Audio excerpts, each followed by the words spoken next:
Olá, bem-vindos a esta sequência de vídeos sobre probabilidades e estatística de nível universitário, em que eu vou seguir em detalhe o programa do Instituto Superior Técnico.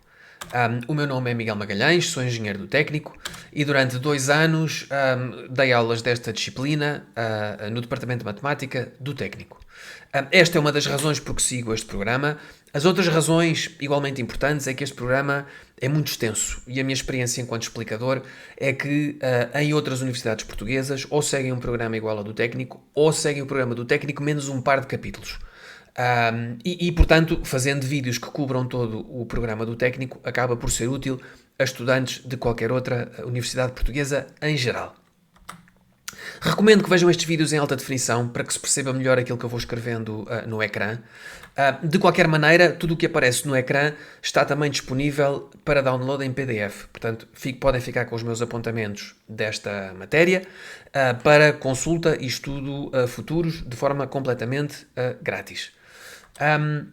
Vocês vão ver que estes apontamentos e que o meu método de ensino nos vídeos é eminentemente prático.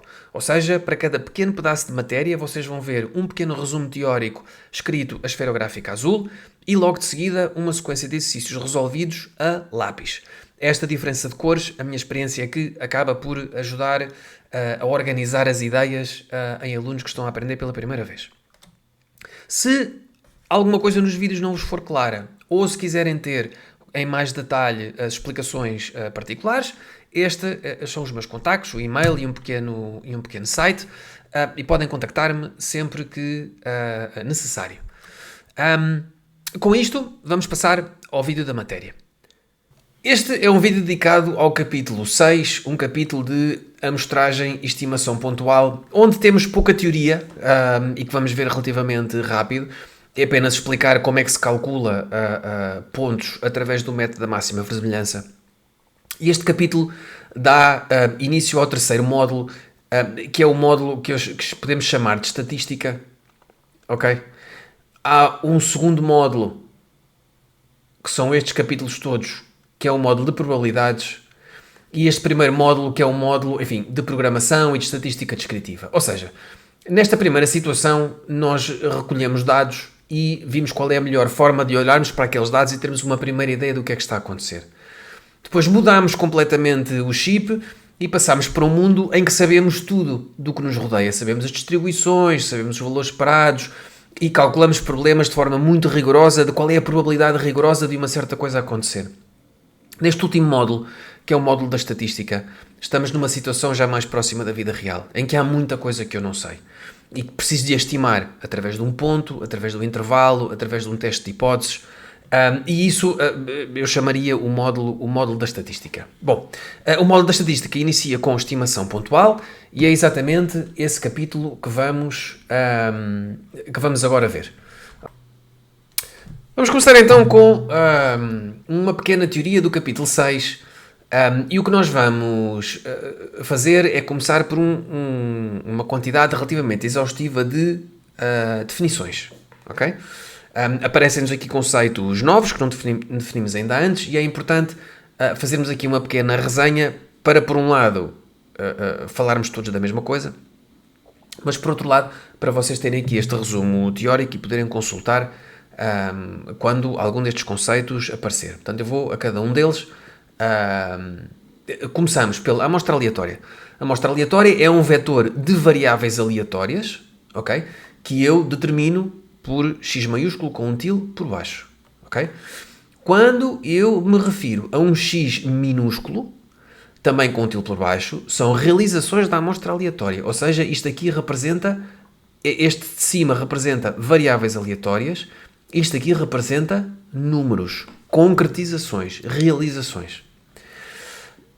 Uma estatística, e nós vamos falar deste conceito várias vezes neste capítulo e nos seguintes, é uma variável aleatória, que é função da amostra aleatória e não depende de nenhum parâmetro desconhecido. Ok? Importante. Θ é aquilo que chamamos os parâmetros desconhecidos das variáveis aleatórias. O espaço paramétrico são os valores que θ pode assumir. Ok? Imaginem, por exemplo, se o θ for o valor esperado de uma normal, o espaço paramétrico é de menos infinito a mais infinito. Ok? Apenas para dar um exemplo. uma estatística t, que é uma função da amostra aleatória, ok? Diz-se um estimador de θ se tomar valores no espaço paramétrico de θ, ok?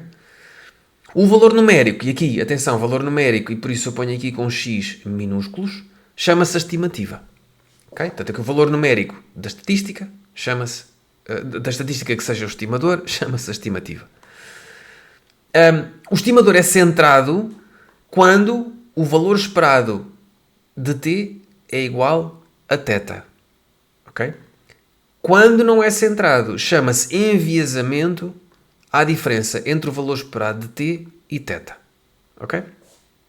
Bom, postas todas estas definições, vamos começar com o 6.1. O 6.1 dá-nos uma população x que tem uma função de densidade de probabilidade dada por esta equação. E dizemos que temos uma amostra aleatória de x1 a x5. Bom, o que é que eles nos pedem? Primeiro, o que entende por amostra aleatória e determina a função de densidade de probabilidade da amostra aleatória x1 a x5. Bom, aqui mais uma definição que eu não coloquei acima e, portanto, ponho aqui. O x constitui uma amostra aleatória de dimensão n se e só se as variáveis aleatórias x1, x2, xn forem, isto é importante, independentes e identicamente distribuídas com x. Ok? Portanto, eu repeti isto aqui porque não tinha posto, enfim, para não estarmos sempre a repetir, não tinha colocado acima. E depois pedem-nos a função de densidade de probabilidade da amostra aleatória x1, x5. Ora bem, nós temos aqui um caso de uma probabilidade multivariada, ok? Nós vimos o x1 e o x2, ou x e y, neste caso é x1, x2, x3, x4, x5. Ora, como nós sabemos, porque vimos aqui em cima, que elas são independentes, pela definição de independência, nós sabemos que a função de probabilidade conjunta é igual à multiplicação das probabilidades. Ok?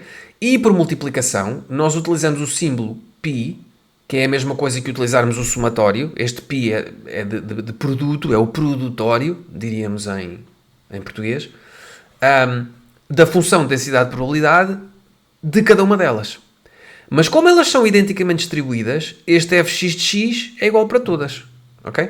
Portanto, o que nós aqui temos é que isto é o produto de 1 até 5 do módulo de xi, quando o xi é menor do que 1, ou 0, caso contrário. Ok? Bem, a linha B.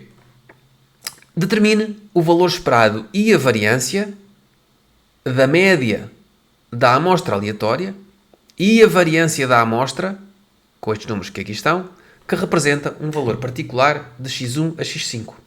Bom,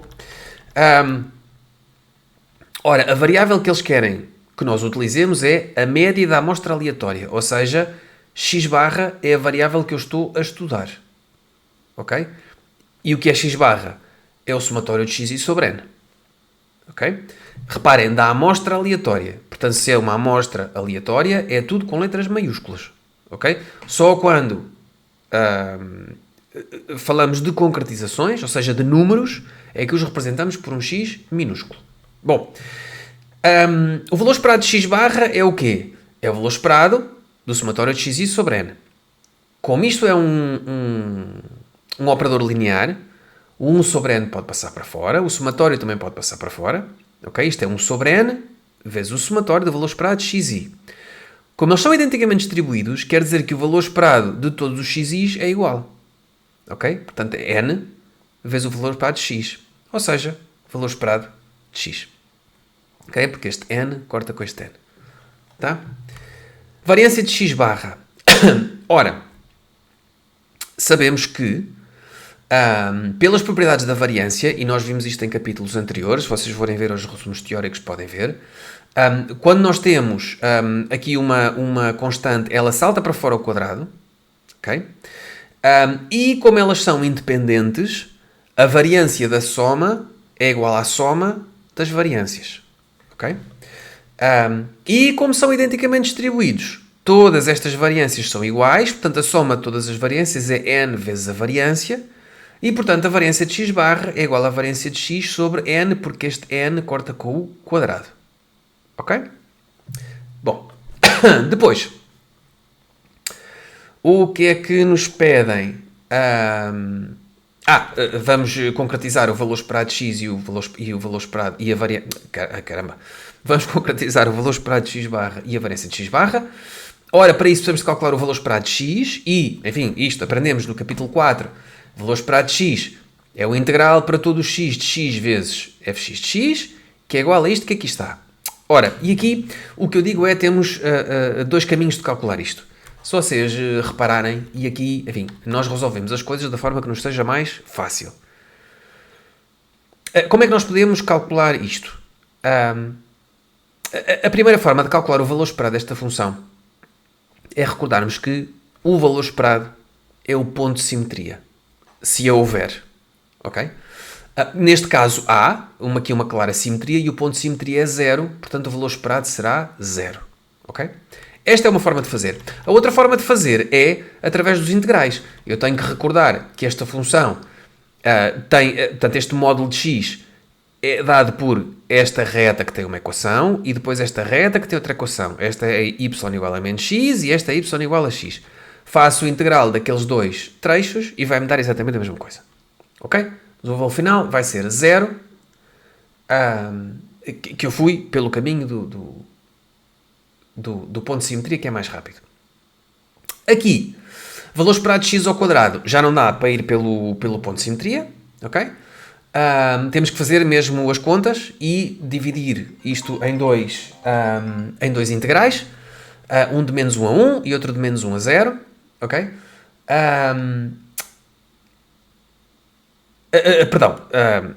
O integral é de menos 1 a 1, este igual aqui está um bocadinho sumido, ok? E o integral de menos 1 a 1 divide-se entre o integral de menos 1 a 0 e outro de 0 a 1, ok? De x ao quadrado vezes o fx de x, ok?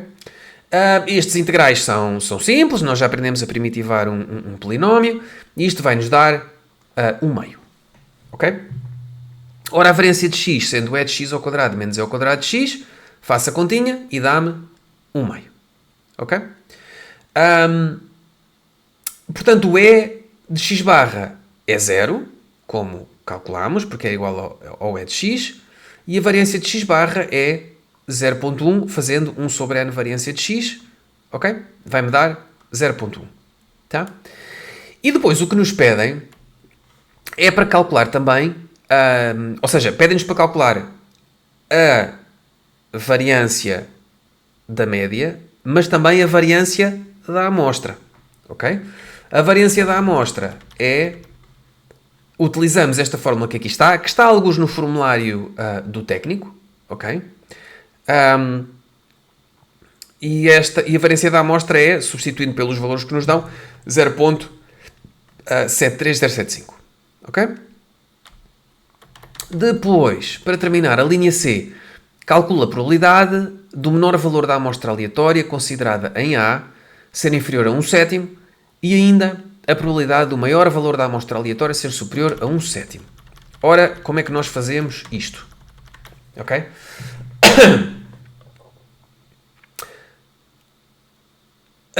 Transformando em linguagem matemática, o que nos pedem é que o mínimo de xi seja menor que 1/7. Ok? Isto é o quê? É o mesmo que 1 menos o mínimo de xi ser maior do que 1/7. Porquê é que eu faço isto? Porque o mínimo ser maior do que 1/7 significa que todos têm que ser maiores do que 1/7. Ok? E a probabilidade do x1 ser maior que 1/7 e x2 ser maior do que 1/7 e x3 ser maior do que 1/7, nós já sabemos qual é porque calculamos acima. Ok? Portanto, é a probabilidade de x ser maior do que 1/7 elevado a 5, que é igual a isto que aqui está. Portanto, isto vamos utilizar a função de densidade de probabilidade conjunta que calculamos na linha A. Ok? E depois o que nos pedem é que o máximo de xi seja maior do que 1/7. Ok? Aqui eu preciso fazer as coisas ao contrário. Eu vou meter isto 1 menos a probabilidade do máximo ser menor do que 1/7. Porquê? Porque se o máximo está abaixo de 1/7, significa que estão todos abaixo de 1/7. Ok? E o x1, e o x2, e o x3, etc. E o x5 são menores do que 1/7. Isto é o quê? É a função de probabilidade conjunta que eu calculei na linha A, ok? Que me vai dar este valor que aqui está. Ok? Portanto, aqui, enfim, o exercício parecia fácil, mas esta linha C era preciso pensar um bocadinho neste truque. Como é que eu converto o mínimo e o máximo na função densidade de probabilidade que eu tinha calculado na linha A? Não é super fácil, é preciso pensar um bocadinho, mas enfim, depois da gente chegar lá, a parte das contas já é bastante simples. Ora bem, e depois chegamos ao cerne deste capítulo, que é o método da máxima verossimilhança. Ok? E vamos fazer aqui o pequeno resumo teórico e depois vamos fazendo exercícios que vão ser progressivamente mais difíceis e ao longo dos exercícios vocês vão vendo os truques que nos chegam para resolver qualquer tipo de exercício. Ok? Ora bem, o que é isto do método da máxima verossimilhança? Ok? E recordem que este é um capítulo para estimadores pontuais. Portanto, há uma coisa que é um valor concreto que eu não sei qual é e que eu quero estimar. Quero estimar um ponto. Bom, se x é uma variável aleatória com distribuição caracterizada por fx de θ, recordem, θ é aquilo que é o parâmetro desconhecido. Ok? Seja x, ou seja, uma realização da amostra aleatória dada por x1, x2, etc., xn, a amostra observada, então a função de verossimilhança é dada por L, e L, ou seja, verossimilhança em inglês é likelihood, e por isso é que nós utilizamos a letra L, ok? Portanto, L de θ dado x til, ok? Dada uma concretização da amostra aleatória, também pode ser representado desta forma, ok? É igual à função de probabilidade de x, que por serem independentes e identicamente distribuídas, me pode ser dada por este produtório que aqui está. Ok? Ou seja, aqui estamos a utilizar a mesma coisa que já utilizámos nós no exercício 6.1, mas aqui faz parte desta dedução. O estimador de máxima verossimilhança é o valor de θ, aqui está repetido, que parvoíce, que maximiza a função de verossimilhança. Ora, recordem-se como é que nós descobríamos o ponto que maximizava uma função. Tínhamos que calcular a primeira derivada, os zeros da primeira derivada e depois confirmar na segunda derivada se aquilo era um máximo ou se era um mínimo. Ok? Portanto, aqui é o que vamos andar a fazer em quase todos os exercícios. Ou seja, primeiro calculamos a função de verossimilhança e depois vamos achar o ponto que a maximiza. Ok? E vamos fazendo isto pouco a pouco, com exercícios mais fáceis, como é o caso do 6.2, e depois vamos progressivamente fazendo a coisa apertar um bocadinho mais. Ok? Ora bem, 6.2. Considera uma urna com bolas brancas e pretas na proporção de 3:1, ou seja, 3 brancas para uma preta, desconhecendo-se, no entanto, qual a cor dominante, ou seja, 3 brancas para uma preta ou 3 pretas para uma branca. Seja P a probabilidade de sair uma bola preta numa extração. Ok? Portanto, tenho aqui bolas brancas em 3:1 e, portanto, nós podemos ter esta situação que aqui está, uma preta para 3 brancas ou 3 pretas para uma branca. E P é a probabilidade de sair preta. Ok? Qual a estimativa de máxima verossimilhança de P se ao extrairmos com reposição 3 bolas da urna encontrássemos uma preta, 2 pretas e depois já vamos ver a linha C. Ora bem,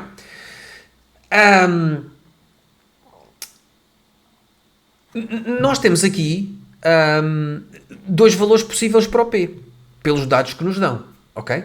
Se nós estivermos nesta situação, o P é 1/4, ok? Se estivermos nesta situação, o P é 3/4, ok? Portanto, ou é uma ou é outra. Este exercício é então mais fácil, porque eu só tenho aqui 2 valores para P. Portanto, eu calculo a função de verossimilhança e depois vou substituí-la por estes 2 valores a ver qual é que é o que o maximiza. Ok? Não precisa ainda de entrar em derivadas, ok? Lá chegaremos no exercício seguinte. Ora, vamos lá ver. O que eles nos dizem é, eu vou extrair com reposição 3 bolas de uma urna, ok? O que é isso? E aqui voltamos ao capítulo 3. Se x for o número de bolas pretas em 3 extraídas, o x vai ser uma binomial com n igual a 3 e probabilidade de sucesso p. Ok? Notar que este é um caso muito simples em que x é igual a x1. Ok? Portanto, eu só tenho aqui uma amostra aleatória. Tá? Uma concretização da amostra aleatória, é o que eu quero dizer. Ora bem, a função de verossimilhança de P dado x é a probabilidade de x igual a 1. Porquê? Porque aqui me saiu uma bola preta. Ok? Eu vou ao formulário ver qual é que é a função de probabilidade da binomial, sai-me esta, ok? E queremos achar o valor de P que maximiza a probabilidade de x ser igual a 1. Ok? Reparem aqui, reforço uma vez mais. Pela maneira como nós definimos esta variável, ok? Que era já uma binomial com n igual a 3, significa que a minha amostra aleatória só tinha um x1. Ok? E, portanto, a concretização da amostra aleatória também só tem um x1 minúsculo. Ok? Substituo então isto por p igual a 1 quarto, por p igual a 3 quartos, e o valor que maximiza a função de verossimilhança é 1 quarto. Ok? Agora o que é que nós vemos? Bom, e se por acaso me têm saído duas bolas pretas? Qual é que seria o estimador de máxima verossimilhança? Bom, se me saem duas bolas pretas, então a minha amostra é um x igual a 2. Ora, a probabilidade de x igual a 2, dado p igual a 1 quarto e dado p igual a 3 quartos, tem um valor maior com o p igual a 3 quartos. Ok? E então o meu estimador de máxima verossimilhança é 3 quartos. Ok? Ora bem, agora complicando isto um bocadinho mais. Suponha agora que desconhecíamos qualquer relação entre o número de bolas pretas e brancas. Qual a estimativa de máxima verossimilhança de P se ao extrairmos 3 bolas com reposição encontrávamos 2 pretas? Ok? Bom, aqui já temos que fazer a coisa um bocadinho mais fina. Não sabemos nada sobre a proporção de pretas e brancas. Portanto, o P pode ser um valor qualquer. Ok?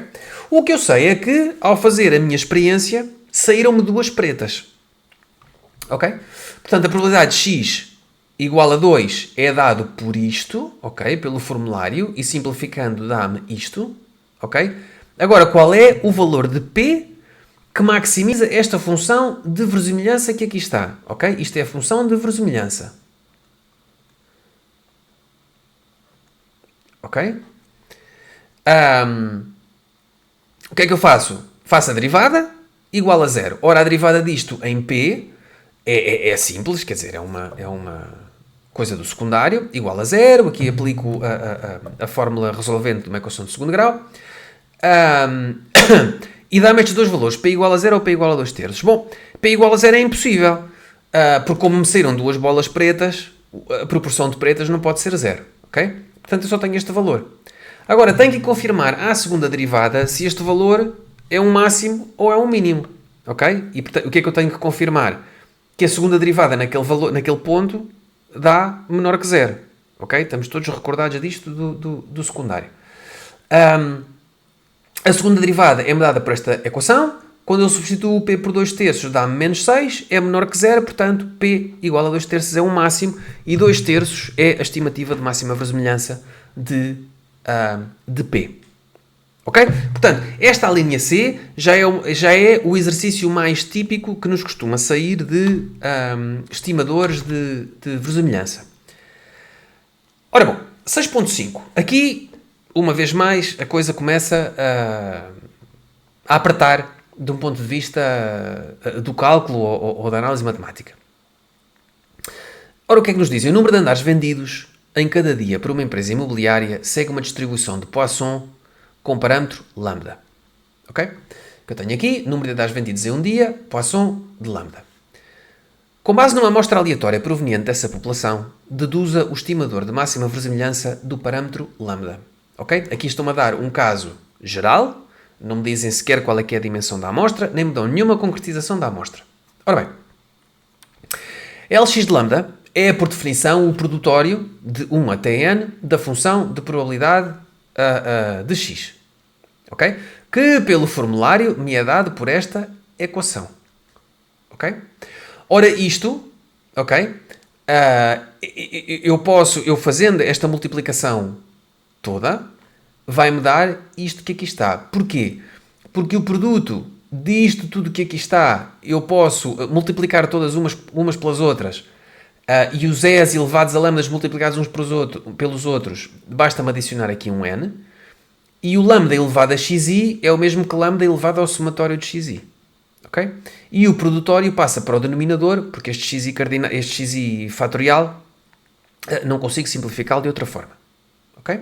Portanto, isto é apenas o resultado da multiplicação desta equação n vezes por xis diferentes.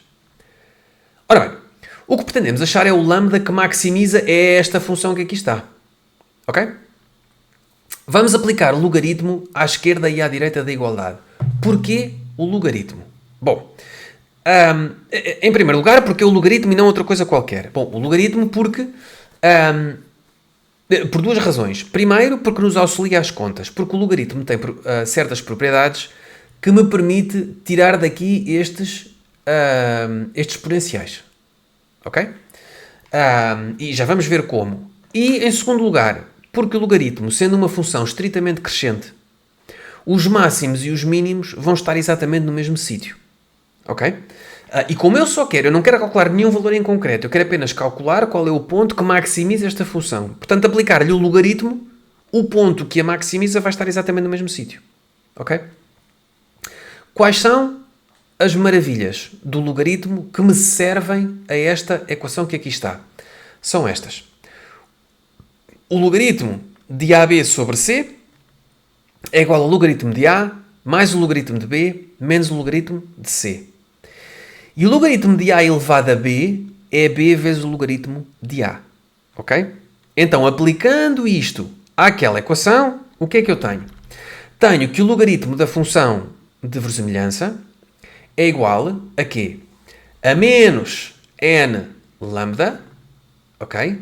Mais o somatório de xi logaritmo de lambda menos o logaritmo do denominador.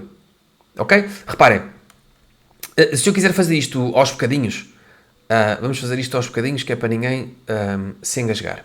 Se eu aplicar o logaritmo aqui e aplicar esta primeira propriedade, o que é que eu fico? Eu fico com logaritmo de e elevado a menos n lambda mais o logaritmo de lambda elevado ao somatório de xi menos o logaritmo do denominador de xi fatorial. Ok? Aplicando a segunda, o que é que me acontece? Tudo quanto é expoente passa aqui a multiplicar. Ok? E o logaritmo de e é 1. E por isso eu fico com isto. Ok? Este expoente passa para aqui a multiplicar e por isso eu fico com o somatório de xi e o logaritmo de lambda. Este aqui não tem exponente nenhum, fica como está. Ok? Portanto, estas duas regras do logaritmo têm que ser sabidas porque isto, normalmente, em funções de verossimilhança, é preciso aplicar aqui uns logaritmos que é para a gente desenrascar as contas. Bom, vou então calcular a derivada e igualar a zero, ok? E portanto, a derivada, quando lambda é igual a lambda chapéu, e aqui lambda chapéu é a estimativa que eu quero calcular, vai ser igual a zero. Qual é então o lambda chapéu que faz com que isto seja igual a zero? Bom, eu calculo a derivada desta cangalhada toda, uma derivada em lambda, ok? Portanto, aqui tudo o que não é lambda é uma constante. Fica menos n lambda, derivada em função de lambda dá menos n, ok? Isto aqui dá-me o somatório de xi dividindo por lambda. Porquê? Porque a derivada do logaritmo de x é 1 sobre x, ok? E isto aqui é uma constante porque não varia em lambda, portanto é zero, ok? Ou seja, isto é igual a zero, o meu lambda chapéu é o somatório de xi sobre n. Bom, agora o que é que eu faço? Calculo a segunda derivada, ok? E vou substituir por lambda chapéu a ver se aquilo dá negativo. Bom, a segunda derivada disto é menos o somatório de xi sobre lambda ao quadrado. Se eu substituir lambda por lambda chapéu, isto aqui, como é ao quadrado, vai dar positivo. E isto que está aqui em cima, como é negativo e os x são sempre positivos, vai dar sempre maior do que zero. Uma coisa negativa dividida por uma positiva dá sempre menor que zero, portanto aquilo é um máximo. Ok? Bom, vamos lá ver o que é que nos pedem na linha B. Sabendo que durante 20 dias consecutivos são vendidos 8 andares, calcula a estimativa de máxima verosimilhança de lambda. Ok? Ora bem, o que é que isto significa? Significa que eu recolhi uma amostra, ok, de n igual a 20 e o total de apartamentos vendidos é 8. Ou seja, o somatório de i igual a 1 até 20 de xi é igual a 8. Ok? Porquê? Porque o x era o número de apartamentos vendidos num dia. Ok? Ora, como o lambda chapéu é o somatório de xi sobre n, o que eu tenho aqui é que o lambda chapéu é igual a 8 sobre 20, porque o n é 20 e o somatório de xi é 8. Ok? E, portanto, dá-me 0.4. Ok? A última pergunta. Sabendo que durante 15 dias consecutivos não foram vendidos andares e que nos 2 dias seguintes a empresa vendeu pelo menos um andar em cada dia, calcula a estimativa de máxima verosimilhança de lambda. Bom, isto aqui já é... já pinta mais fino. Ok? Que amostra é que nós recolhemos? Ora, se eu quiser recolher aqui uma amostra desde o dia 1 até o dia 17, eu sei que do dia 1 ao dia 15 foi 0 e nos dias 16 e 17 foi pelo menos 1. Ok? Ora, o estimador de lambda que calculamos em A agora não nos serve. Ok? Isto porque em A sabíamos o valor de todos os xis e aqui não sabemos o 16 nem o 17. Ok? Portanto, vamos ter que recalcular isto. Ok? Ora, vou definir aqui uma nova variável que vou chamar vender pelo menos um andar por dia. Ok? Esta variável é uma Bernoulli. Porquê? Porque eu ou tenho um sucesso ou um insucesso. Ok? Só posso ter estes dois valores. Ok? E a probabilidade de sucesso é a probabilidade de x ser maior ou igual a 1. Ok? Porque a minha variável é vender pelo menos um andar por dia. Ok? E, portanto, este P vai ser igual a 1 menos E elevado a menos lambda. Ok? Porquê? Porque é a probabilidade de x ser maior ou igual a 1. Ok? Em que o x é a Poisson que eu tenho definida desde o início do problema. Ok? Ora, esta variável toma dois valores. Y igual a 1, se for um sucesso, com probabilidade 1 menos E elevado a menos lambda. Ok? E Y igual a 0, se for um insucesso. E qual é essa probabilidade? É E elevado a menos lambda. Ok? Agora eu já tenho uma amostra completa, porque eu já sei pôr números em cada um dos dias. Do dia 1 ao dia 15 é 0, do dia 16 ao dia 17 é 1. Portanto, eu agora já tenho uma amostra. Ok? Já tenho uma concretização da minha variável aleatória. Ok? O que é que eu agora vou fazer? Bom, vou calcular a minha função de verosimilhança, que é, uma vez mais, o produto da função de probabilidade, mas agora a função de probabilidade é o y, este novo que eu defini. Ok? E isto é o quê? É de 1 igual a 15 da probabilidade de yi igual a 0, mais o 16 e o 17 do yi igual a 1. Ok? Como elas são identicamente distribuídas, eu posso multiplicar isto tudo, ok? E dá-me isto que eu aqui tenho, que por sua vez me dá isto que eu aqui tenho. Ok? Portanto, esta é a minha função de verosimilhança. Eu agora vou calcular a derivada e vou ver qual é que é o lambda chapéu que faz com que a derivada daquilo seja 0. Ok? E vou calcular a derivada disto, que é, enfim, derivada de exponenciais. Ok? E que me vai dar este valor que aqui está. Ok? Ora, isto que aqui está é sempre diferente de 0. Portanto, para este comboio todo ser igual a 0, eu tenho que calcular isto igual a 0. Ok? Ora, o que é que eu faço? Eu vou substituir o E elevado a menos lambda chapéu por W. Ok? E porquê? Porque me facilita as contas, porque me vai dar uma equação de segundo grau. Ok? Ao dar-me uma equação de segundo grau, eu tenho dois valores para W. 1 ou 15/17. Ok? Ora, se o W é 1, significa que E elevado a menos lambda chapéu é 1. O que significa que lambda chapéu pode ser 0. No 15/17 significa que o E elevado a menos lambda chapéu é 15/17. Ok? O que significa que lambda chapéu pode ser 0.1252. Ok? Ora, se eu calcular a segunda derivada, uma vez mais, derivadas de exponenciais, eu tenho este comboio todo que aqui está. Ok? Se o lambda chapéu for igual a 0, isto vai-me dar este comboio que aqui está, que é maior do que 0. Portanto, lambda chapéu igual a 0 é um mínimo. Ok? Mas eu quero é o máximo. Portanto, tenho que encontrar um lambda chapéu que faça com que a segunda derivada seja menor do que zero. Ok? E, portanto, ao tentar com este, já a minha segunda derivada me dá negativa, o que significa que lambda chapéu igual a 0.1252 é um máximo. Ok? Portanto, o estimador de máxima verossimilhança é este. A estimativa de máxima verossimilhança é este. Ok? Ora bem. 6.7. Suponha que a voltagem de um cabo elétrico com um certo isolamento pode suportar... Suponha que a voltagem que um certo cabo elétrico com um certo isolamento pode suportar varia de acordo com a distribuição normal.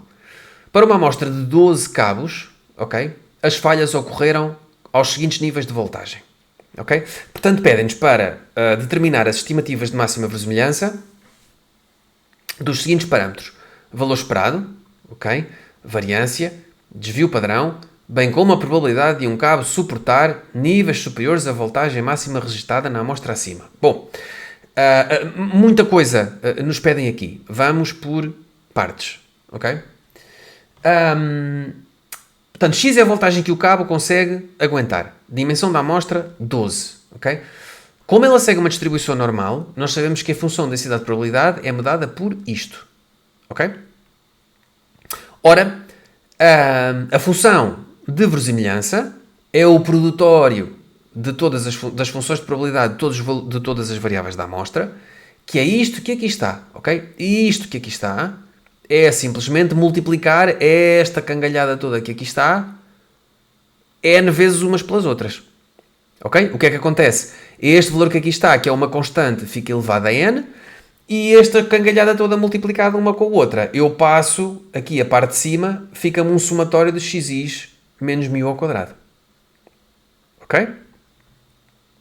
Ora bem, sempre que nós temos exponenciais e em que a nossa variável está no expoente, eu tenho vantagem em tirá-lo de lá. E, portanto, vou aplicar o logaritmo à minha função de verossimilhança. Ok? Aquela probabilidade fantástica do logaritmo, recordem-se que é o logaritmo... não vou escrever outra vez, porque isto está aqui acima. Vamos recordar estas duas propriedades fantásticas do logaritmo. Ok? Logaritmo de AB sobre C, logaritmo de A, mais B menos C, logaritmo de A elevado a B, B logaritmo de A. Ok? Aplicando essas propriedades aqui, o que é que eu tenho? Menos n logaritmo bom, vamos por partes. O logaritmo. Vamos dividir isto por em 2, ok? Que é para ninguém se engasgar. Portanto, isto é o logaritmo de 1 sobre raiz de 2 π sigma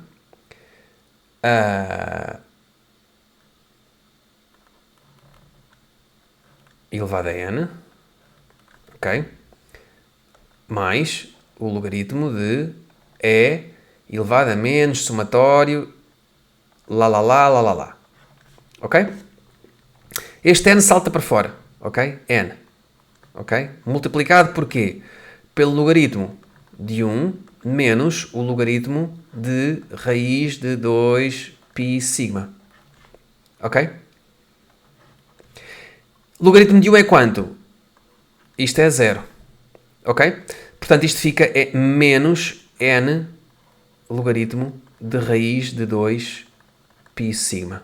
Ok? Que é exatamente o mesmo que está aqui. Ok? Isto que aqui está é porquê? Porque este somatório lá que está aqui em cima passa para fora a multiplicar. Ok? E logaritmo de E é igual a 1. Ok? Portanto, fica só este somatório aqui de fora. Ok? E depois ainda vou partir este logaritmo que aqui está. Que é, fica logaritmo da raiz de 2π.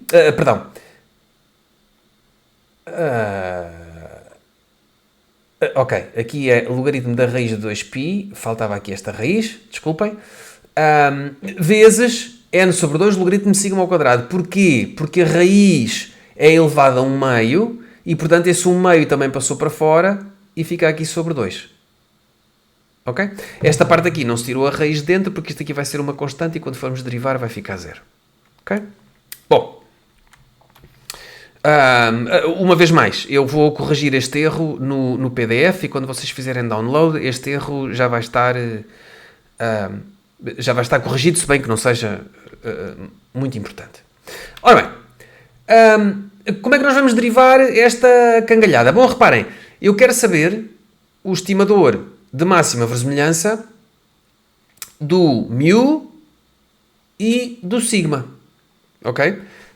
Aliás, também me pedem de outras coisas, mas já vamos ver isso a seguir. Ora, para o μ, qual é o estimador de máxima verossimilhança? É aquele que faz com que... É o μ chapéu que maximiza a função de verossimilhança.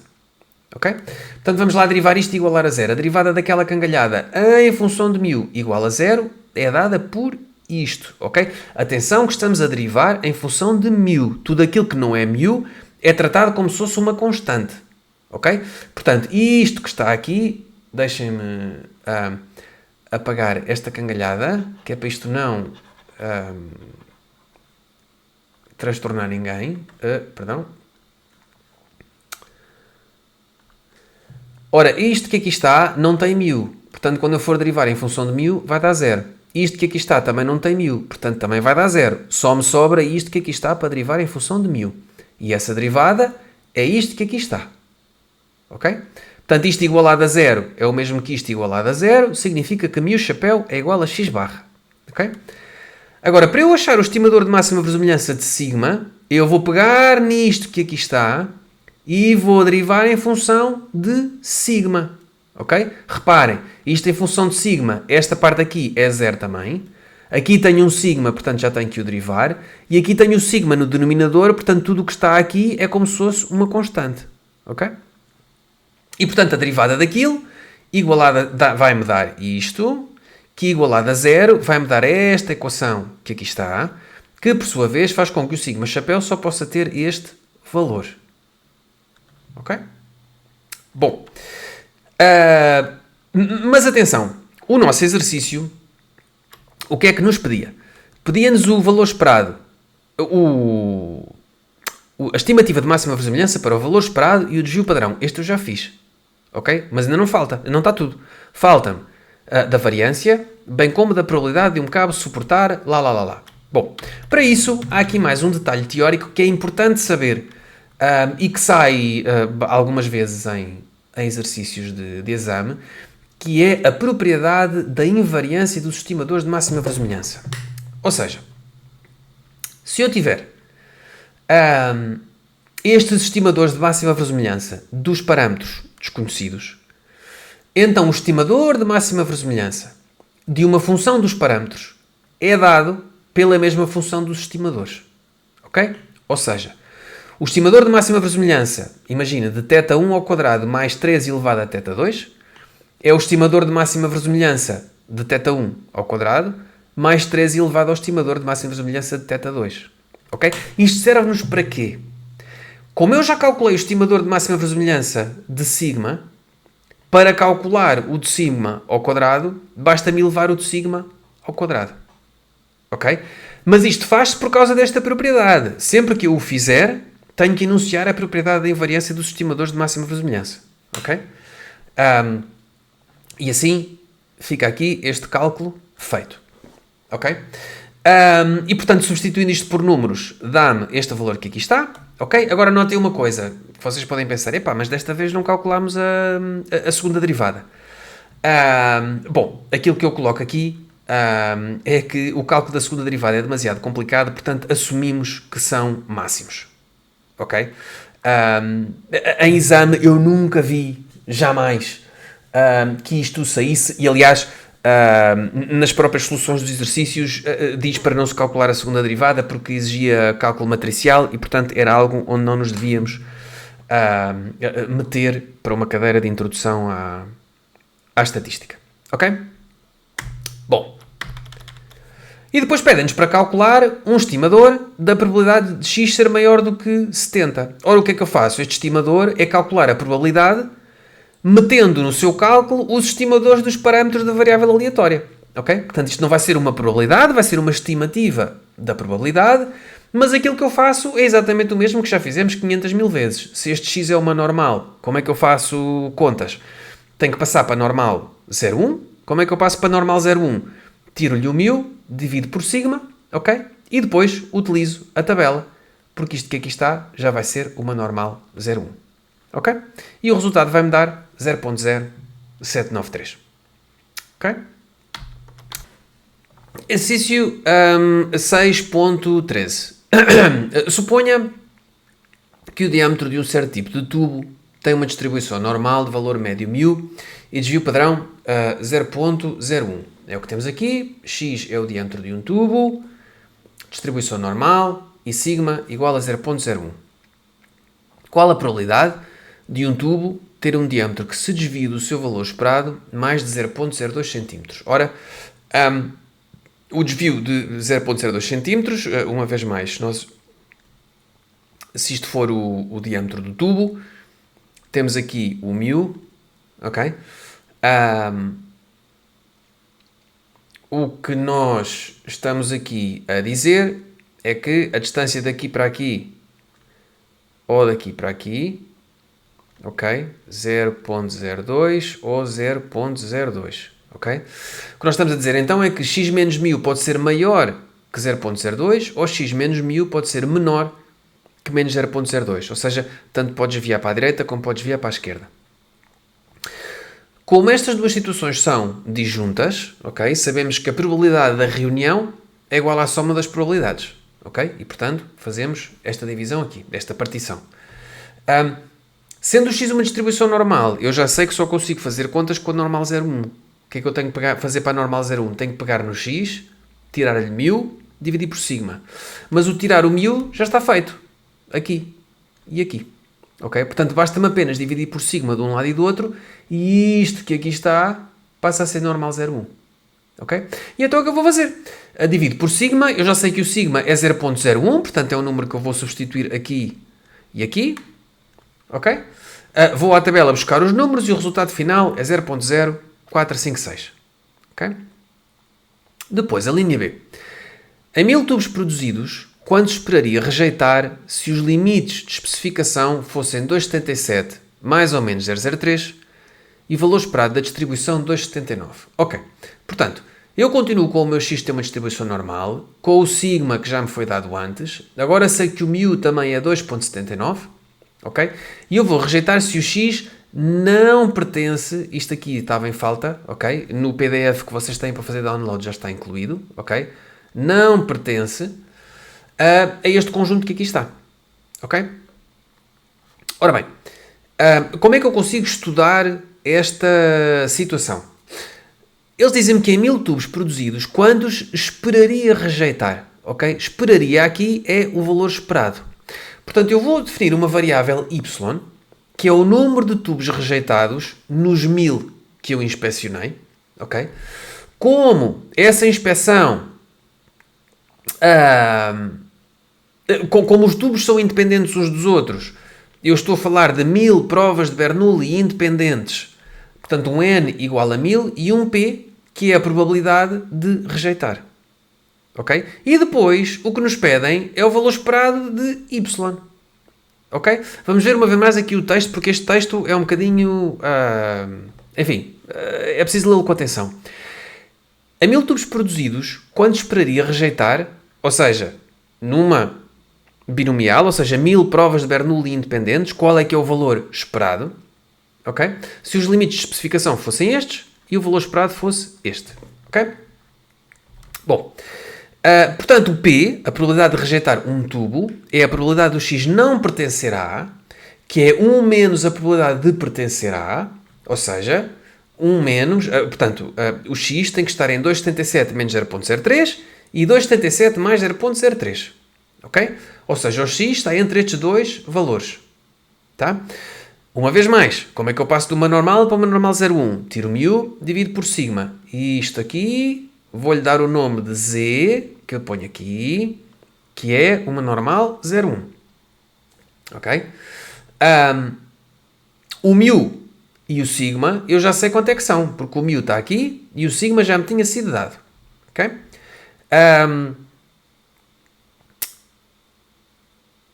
Ora, este valor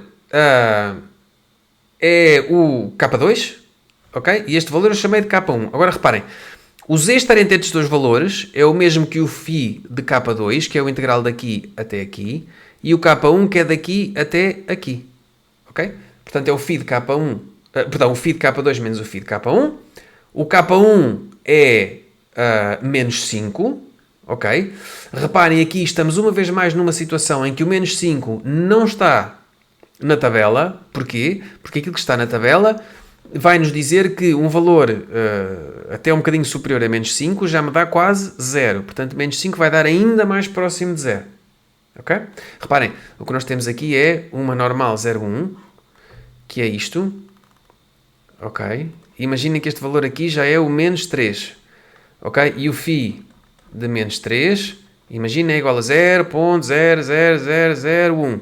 Bom, significa que o φ de menos 5 vai ser 0.0000001. Ok? Isto é quase zero.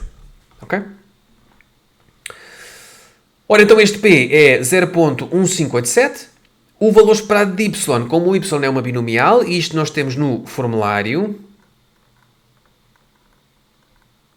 O valor esperado da binomial é dado por NP, ao multiplicar 158.7. Ok? Por fim, temos a linha C, que diz qual o tamanho da amostra a obter para que não seja superior a 5% a probabilidade de a média da amostra aleatória diferir do valor esperado da população por mais de 0.01 cm. Uma vez mais, este exercício, a matemática não é difícil, mas o português tem que se lhe diga. Ok? Bom, como é que se espreme aquele português para 2 ou 3 bullet points? O que nos pedem é para calcular um n, ok? Tal que a média não se desvie do μ por mais de 0.01. Perdão, que a probabilidade do desvio do μ ser maior do que 0.01 seja menor que 0.05. Ok? Isto, no fundo, é o que o problema diz. Com muitas palavras, mas diz isto. Ora bem, o que é que isto quer dizer? X barra menos μ módulo ser maior do que 0.01 é o mesmo que isto que aqui está. O x barra menos μ ou está entre 0.01 ou menos 0.01. Ok?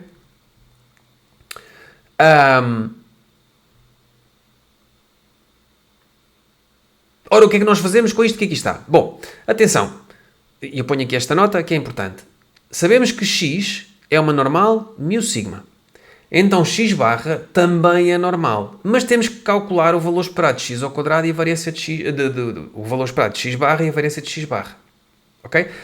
Porquê é que nós sabemos isto? Porque nós sabemos que combinações lineares de normais vai-nos dar uma normal. Ok? Mas o valor esperado de x barra e a variância de x barra temos que calcular. Ok? Pelos cálculos realizados no exercício 6.1b, ok? Nós sabemos isto que aqui está. Portanto, podem voltar atrás ao 6.1b e foi isto que nós calculamos. Tá? Portanto, a variável normal 0,1 será x barra menos μ a dividir por sigma sobre a raiz de n. Ok? Portanto, x barra menos μ dividido por sigma sobre a raiz de n é normal 0,1. Ok? E eu vou fazer a mesma coisa dos dois lados. Tá?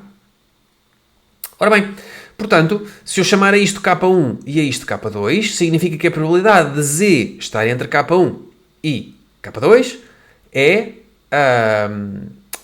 menor que 0.05. Ok? Ora, aqui o que me estão a dizer é que o φ de K1 é igual a K2 até mais infinito. Ok? E porquê? Porque nem todos os valores estão na tabela. Ok? A tabela só tem os valores positivos. Ok? E portanto eu tenho que saber fazer estas manipulações. Ok? Portanto aquilo que eu quero é que o dobro do φ de K1 seja menor que 0.05. Ok? Ou seja, menor que 0.025 e portanto o φ menos 1 de 0.025 é, indo à tabela, ok? Menos 1.96, o que significa que o K2 é 1.96. Ok? E aqui terminamos o capítulo 6. Enfim, os exercícios da coletânea de exercícios não são simples, especialmente no seu português, ok? É preciso estar com atenção aos detalhes do português. Mais tarde vamos ver exercícios de exame, que o que costuma sair é talvez um bocadinho mais claro em termos da forma de nós passarmos do português para uma expressão matemática, ok? Mas não significa que não saia também um exercício um bocadinho mais complicado como este, em que é preciso pensar um bocadinho como é que eu passo do português para a matemática. Okay? De qualquer forma, a função de verossimilhança já sabemos como é que se calcula. O método máximo de verossimilhança é calcular a estimativa, que maximiza a função de verossimilhança como primeira derivada igual a zero, segunda derivada menor do que zero. Ok? Obrigado e até ao próximo vídeo.